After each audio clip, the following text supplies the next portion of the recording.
Oleh sebab itu Rasulullah SAW bersabda, "Ana za'imun bi baitin fi rabadil jannah liman tarakal mira wa in kana muhikkan."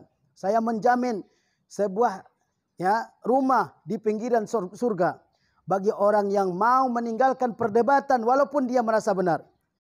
Bismillahirrahmanirrahim. Assalamualaikum warahmatullahi wabarakatuh. Alhamdulillahirabbil alamin wal aqibatu lil muttaqin wala udwana illa 'alal zalimin. Asyhadu an la ilaha illallah wahdahu la syarikalah wa asyhadu anna Muhammadan abduhu wa rasuluh sallallahu alaihi wasallam la nabiyya ba'dah. Para santri dan santriwati yang dirahmati Allah Subhanahu wa taala, kembali kita bertemu dalam kesempatan yang berbahagia ini. Mudah-mudahan kita semua dirahmati oleh Allah Subhanahu wa taala dan diberi nikmat serta kesehatan. Kemudian salawat beserta salam kita hadiahkan buat Nabi kita tercinta Muhammad sallallahu alaihi wasallam. Pada pagi hari ini Ustaz akan menyampaikan beberapa poin tentang adabul kalam. Adabul kalam artinya adab-adab atau etika-etika yang harus kita perhatikan di saat kita berbicara. Sesungguhnya berbicara merupakan salah satu nikmat dari Allah Subhanahu wa taala yang diberikannya kepada kita. Dengan adanya kemampuan berbicara, kita bisa mengungkapkan isi hati kita kepada orang lain. Kita menyampaikan apa yang kita butuhkan kepada orang lain juga lewat pembicaraan kita. Kita bisa beribadah dengan lisan kita, bisa berzikir, membaca Al-Quran, berdakwah, dan ibadah-ibadah lainnya. Ini semua karena adanya al-lisan, adanya lisan dalam diri kita. Oleh sebab itu Allah Subhanahu wa taala mengingatkan kita semua di dalam kitabnya yang mulia surah Ar-Rahman, Allamahul Bayan. Yang diantara tafsirnya menurut para ulama adalah Allah Subhanahu wa taala telah mengajarkan kepada kita semua bagaimana kita bisa berbicara. Jadi berbicara merupakan salah satu nikmat dari sekian nikmat Allah Subhanahu wa taala. Dan kita harus ingat bahwa setiap ucapan yang keluar dari lisan kita itu ada malaikat yang mencatatnya. Kiraman katibin ya'lamuna ma taf'alun. Ada malaikat kiraman yang sangat mulia yang mereka mencatat setiap yang keluar dari lisan kita. Ya'lamuna ma taf'alun. Yang mereka mengetahui semua yang kalian lakukan. Yang mereka mengetahui semua yang kalian ucapkan. Allah berfirman, "Ma yalfizu min qaulin illa ladaihi raqibun atid." Tidak ada satupun ucapan yang keluar dari lisan seseorang kecuali ada raqib dan atid yang senantiasa mencatatnya. Oleh sebab itu kita perlu berhati-hati menjaga lisan kita dari setiap ucapan yang bisa berpotensi menyakiti hati orang lain. Oleh sebab itu penting bagi kita mempelajari adabul kalam, adab-adab, etika-etika, kesopanan-kesopanan di dalam berbicara. Adab yang pertama, bahwa seseorang wajib hukumnya mengucapkan ucapan yang baik. Kalau dia tidak bisa mengucapkan ucapan yang baik, maka hendaklah dia diam. Sebagaimana hadis yang terdapat dalam As-Sahihain dari Abi Hurairah radhiyallahu anhu, bahwasanya Rasulullah SAW bersabda, "Man kana yu'minu billahi wal yaumil akhir falyakul khairan aw liyasmut." Barang siapa yang mengatakan bahwa dia beriman kepada Allah dan beriman kepada hari akhir, maka hendaklah dia mengucapkan ucapan yang baik saja kepada siapa saja. Kepada temannya, kepada keluarganya, kepada gurunya, kepada masyarakat. Hendaklah dia mengucapkan perkataan-perkataan yang baik saja. Yang menyenangkan hati orang. Yang tidak menyakiti hati orang. Yang tidak menyinggung perasaan orang lain. Kalau tidak bisa, kata Rasulullah SAW, "Auliyasmud." Maka hendaklah dia diam. Kalau kita tidak bisa mengucapkan ucapan yang baik, maka hendaklah kita diam. Diam lebih bagus, diam lebih selamat. Sehingga kata Rasulullah SAW, "Man samata naja." Barang siapa yang diam, dia akan selamat. Maksudnya diam dari ucapan-ucapan yang buruk. Diam dari ucapan-ucapan yang menyakiti. Dia akan selamat dari dosa. Juga dari kemarahan orang lain. Dari kebencian orang lain terhadap dirinya. Kemudian di antara adab berbicara juga adalah bahwa seseorang tidak boleh mengucapkan ucapan-ucapan yang kotor. Ucapan-ucapan yang kasar. Ucapan-ucapan yang menyakitkan. Ini tidak boleh diucapkan oleh seorang santri. Ini tidak boleh diucapkan oleh seseorang yang belajar ilmu agama. Sehingga Rasulullah SAW bersabda, "Laisal mu'minu bitta'an walal la'an walal fahish walal bazi." Orang mukmin yang benar-benar beriman itu adalah orang-orang yang dia bukan orang yang suka mencela, tidak suka mencela orang lain, tidak suka melaknat, walal fahish, dan bukanlah orang mukmin itu orang yang ucapannya jorok. Selalu ucapan-ucapan yang keluar dari mulutnya adalah ucapan-ucapan yang jorok. Ini bukan orang mukmin yang sempurna imannya. Walal bazi, bukan pula orang yang kasar ucapannya, menyakiti hati orang lain. Kita harus periksa diri kita masing-masing. Apakah ketika kita berbicara ada orang yang tersinggung dengan ucapan kita? Atau ketika kita berbicara ada orang yang tersakiti dengan lisan kita? Orang mukmin itu bukan orang yang suka mengumpat, bukan orang yang suka mencela, bukan orang yang suka menghina, bukan orang yang suka merendahkan orang lain, bukan orang yang suka menyudutkan orang lain, bukan orang yang suka memanggil orang lain dengan ucapan-ucapan, dengan nama-nama yang buruk. Ini bukan orang mukmin. Kita harus menghentikan hal-hal seperti ini dalam kehidupan kita. Kalau kita memanggil orang lain dengan panggilan yang buruk, maka orang pun akan memanggil kita dengan panggilan yang buruk. Dan itu salah satu bentuk hukumannya. Ketika kita memanggil orang lain dengan nama binatang, maka teman kita juga akan memanggil kita dengan panggilan yang buruk juga. Dan tentu kita semua tidak akan menyenanginya. Kemudian anak-anakku yang mulia, yang dimuliakan oleh Allah Subhanahu wa taala, di dalam pembicaraan kita tidak boleh mensucikan diri kita. Menganggap diri kita suci, menganggap diri kita hebat, orang lain bodoh semua. Orang lain tidak ada yang mengerti, hanya kita yang mengerti. Termasuk diantaranya selalu memotong pembicaraan orang. Orang belum selesai membicara, sudah dipotong pembicaraannya. Orang belum selesai berbicara, dia sudah ditanggapi oleh dia. Ini termasuk hal-hal yang tidak dibolehkan. Kita semua memiliki kemampuan, memiliki kecerdasan dan kepintaran. Tetapi orang lain juga bukan orang yang tidak pintar. Mereka juga punya pengetahuan. Sehingga kita harus pandai mendengar, harus pandai menanggapi. Kapan kita menanggapi ucapan orang? Ketika dia sudah selesai berbicara, baru ditanggapi. Dan jangan menyombongkan diri. Hanya saya yang tahu, hanya saya yang pintar. Orang lain tidak mengetahui seperti yang saya ketahui. Ini tidak boleh ada dalam diri seorang muslim.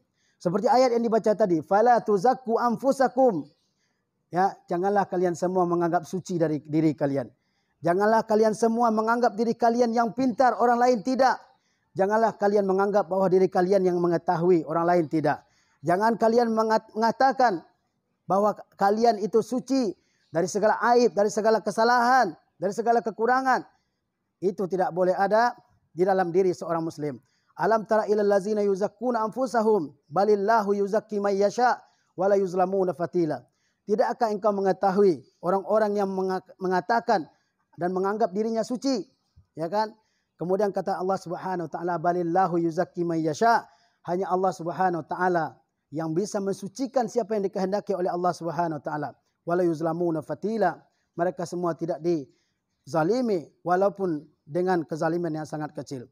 Kemudian di antara adab berbicara juga yang harus kita terapkan dalam kehidupan kita, bahwasanya kita semua tidak boleh berdebat, bertengkar dengan teman. Kadang-kadang yang diperdebatkan, yang dipertengkarkan adalah hal-hal yang kecil, yang tidak berguna sama sekali, yang tidak membawa manfaat bagi kita. Kita sudah berdebat habis-habisan, sudah keluar urat lehernya. Tetapi di balik perdebatan itu tidak ada manfaat. Lebih baik kita diam tatkala tidak ada manfaat dari yang kita bicarakan tersebut. Oleh sebab itu Rasulullah SAW bersabda, "Ana za'imun bi baitin fi rabadil jannah liman tarakal mira wa in kana muhikkan." Saya menjamin sebuah rumah di pinggiran surga bagi orang yang mau meninggalkan perdebatan walaupun dia merasa benar. Kemudian kata Rasulullah SAW, "Wa ana za'imun bi baitin fi wasatil jannah liman tarakal kazib wa in kana mazihan." Dan saya menjamin, kata Rasulullah SAW, sebuah rumah di tengah-tengah surga bagi orang yang meninggalkan dusta walaupun ketika bercanda.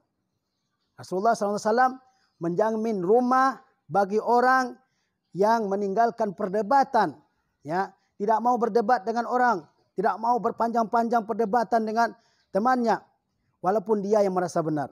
Kemudian Rasulullah menjamin sebuah rumah di tengah-tengah surga bagi orang yang meninggalkan dusta. Ini juga penting. Jangan pernah kita berdusta di dalam pembicaraan kita. Berdusta kepada teman, berdusta kepada guru, berdusta kepada orang tua kita. Ini termasuk hal-hal yang dilarang. Orang mukmin itu tidak berdusta, kata Rasulullah SAW. Kemudian lanjutan hadis tadi kata Rasulullah SAW, wa bi baitin fi a'lal jannah liman hassana khuluquhu, rawahu Tirmizi. Dan aku menjamin rumah di surga yang paling tinggi, kata Rasulullah SAW, bagi orang yang berusaha memperbaiki akhlaknya. Jadi luar biasa ganjarannya. Tatkala kita menahan lisan kita dari berdebat, berbantahan dengan teman-teman kita, dengan guru kita, maka saat itu ada jaminan dari Rasulullah SAW, yaitu sebuah rumah di pinggiran surga. Dan tatkala kita berusaha menjauhi segala bentuk dusta dalam kehidupan kita, dusta dari segi ucapan, dusta dari segi perbuatan, jaminannya adalah sebuah rumah di tengah-tengah surga. Kemudian kata Rasulullah SAW, tatkala kita berusaha memperbaiki akhlak kita, baik itu akhlak terhadap diri kita sendiri, terhadap orang tua, terhadap guru, terhadap teman, maka jaminannya adalah rumah yang paling tinggi di surga. Kemudian di antara adab-adab juga yang tidak boleh kita laksanakan, di antara adab dalam berbicara juga adalah kita tidak boleh menyombongkan diri kita. Kita semua adalah hamba Allah Subhanahu wa taala, tercipta dari tanah, dan kita semua adalah orang-orang yang lemah. Wa khuliqal insanu dha'ifa, manusia diciptakan dalam keadaan lemah. Maka jangan kita menyombongkan diri kita di hadapan teman-teman kita. Tidak boleh menyombongkan diri kita dengan ucapan yang kasar, yang menyakitkan. Ini tidak boleh sama sekali. Sehingga Rasulullah SAW bersabda, Innallaha auha ilayya an tawada'u wa la yafkharu ahadun ala ahadin.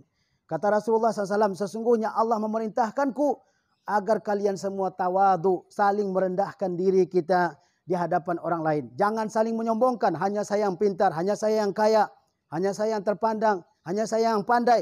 Ini tidak boleh ada pada diri seorang muslim. Karena kita semua adalah hamba-hamba Allah Subhanahu wa taala yang beriman dan bertakwa kepada Allah Subhanahu wa taala. Kita tidak boleh menyombongkan diri. Sesungguhnya kesombongan itu adalah ciri-ciri orang-orang kufar. Kemudian di antara adab dalam berbicara adalah tidak memanggil teman-teman kita dengan panggilan-panggilan yang buruk. Ini tidak boleh. Sering sekali kita dengar hal ini. Kita harus menghentikan hal seperti ini. Sehingga Allah Subhanahu wa taala berfirman, "Wala talmizu anfusakum." Jangan kalian saling menghinakan diri kalian. Kita menghina teman, lalu teman kita menghina kita. Kemudian kata Allah Subhanahu wa taala, "Wala tanabazu anfusakum." Jangan kalian saling memanggil diri-diri kalian dengan panggilan-panggilan yang buruk. Ini diharamkan hukumnya dalam agama kita. Dipanggil teman kita dengan panggilan nama-nama binatang. Sering sekali kita dengar, ini tidak boleh. Apalagi kita pelajar-pelajar sunnah Rasulullah SAW. Tentu hal ini tidak boleh terjadi sama sekali. Kita harus mencerminkan bagaimana akhlak Rasulullah SAW dalam kehidupan. Tidak boleh kita berlawanan dengan apa yang kita pelajari. Salah satu cara agar ilmu tersebut menempel dengan kuat, tertanam dengan kuat dalam hati kita adalah menerapkan setiap yang kita pelajari. Kita belajar di sekolah bahwa berucap itu mesti dengan sopan santun. Berucap itu mesti menjaga perasaan orang lain. Berucap itu tidak boleh kasar, tidak boleh seenaknya, tidak boleh sekenanya kita, tidak boleh sekate-kate kata orang sini. Itu tidak boleh sama sekali dilakukan oleh seorang pelajar. Dia harus mengontrol ucapannya. Oleh sebab itu, kita semua diajarkan oleh agama kita, ta'allam summa takallam. Belajar dulu kemudian berbicara. Pikirkan dulu apa yang akan kita ucapkan. Jangan ucapkan dulu baru kita pikirkan. Terkadang kita melakukan hal-hal yang memang tidak dibenarkan. Kita asal ngomong saja, tidak peduli orang lain tersakiti, tidak peduli orang lain tersinggung. Ini tidak boleh. Bukankah kita ini diciptakan oleh Allah Subhanahu wa taala untuk hidup bermasyarakat, untuk hidup dengan tetangga kita, dengan teman-teman kita. Kita perlu teman kita dan kita perlu juga menjaga adab. Bukankah Allah Subhanahu wa taala menciptakan bagi diri kita ini 2 telinga dan 1 lisan? Apa hikmahnya? Sebagaimana dikatakan oleh Ibnu Hibban Al-Busti dalam Raudhatul Uqala, manusia itu diciptakan oleh Allah Subhanahu wa taala dengan 2 telinga dan 1 lisan agar dia lebih banyak mendengar daripada berbicara. Jangan berbicara lebih banyak. Ya, ngomong dari pagi sampai malam. Tertawa, bercanda, tidak peduli orang lain suka atau tidak. Ini tidak boleh ada pada diri seorang pelajar. Kemudian, ya, di antara adab berbicara juga adalah tidak terlalu banyak bercanda. Ya, alla yuksira minal mizah. Bahwa seseorang itu tidak boleh terlalu banyak bercanda. Ya, harus mengurangi. Karena bercanda itu kata para ulama adalah kal milhi fit ta'am. Bercanda itu seperti garam pada makanan. Kalau makanan tidak ada garamnya, tidak lezat rasanya, tidak enak rasanya. Tapi kalau garamnya kelebihan juga tidak enak. Begitu juga dengan bercanda. Antum kalau serius terus, tegang terus urat sarafnya, mungkin kehidupan kita tidak nyaman. Tapi kalau bercanda terus menerus, ya, ini juga tidak enak. Maka bercandalah sesuai dengan kebutuhannya saja. Ketika ada tempatnya. Dan bercandalah dengan orang yang memang bisa diajak bercanda. Ya, jangan bercanda dengan gurunya. Ya, kemudian bisa menjatuhkan wibawa gurunya dan seterusnya. Maka kurangi. Ya, jadi orang yang biasa saja. Tidak boleh lebay. Ya, tidak boleh berlebihan dalam sikap dan perbuatan. Semoga apa yang Ustaz sampaikan ini berfaedah bagi kita semua dan membawa manfaat dalam kehidupan kita dan terutama bisa kita terapkan, ya, dalam kehidupan kita ini. Ingatlah bahwasanya kita masih dalam usia belajar. Kita bisa memperbaiki setiap kesalahan-kesalahan yang ada pada kita.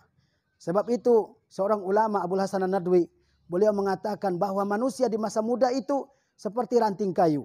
Ranting kayu kalau dia kecil masih bisa diluruskan, dibengkokkan, dibentuk sebagaimana kita suka. Ya. Tetapi kalau sudah besar tidak bisa. Ya. Begitu juga dengan tabiat manusia. Dan kalau manusia kecil, masih kecil, ya, karakternya, sifatnya, akhlaknya masih bisa diperbaiki. Sebagaimana ranting kayu ketika masih kecil bisa diperbaiki, dibentuk sebagaimana kita suka. Tapi kalau sudah dewasa, ya, tidak bisa. Dia sudah punya, ya, ego tersendiri yang kita tidak bisa merubah mentalnya. Maka di saat inilah kita belajar. Di saat inilah kita memperbaiki apa yang kurang pada diri kita. Di saat inilah kita berusaha, ya, mengoreksi diri kita sendiri sehingga menjadi orang yang lebih baik di masa yang akan datang. Barangkali ini yang bisa Ustaz sampaikan. Wassallallahu ala nabiyina Muhammad wa ala alihi wasallam. Wassalamualaikum warahmatullahi wabarakatuh. Alhamdulillah.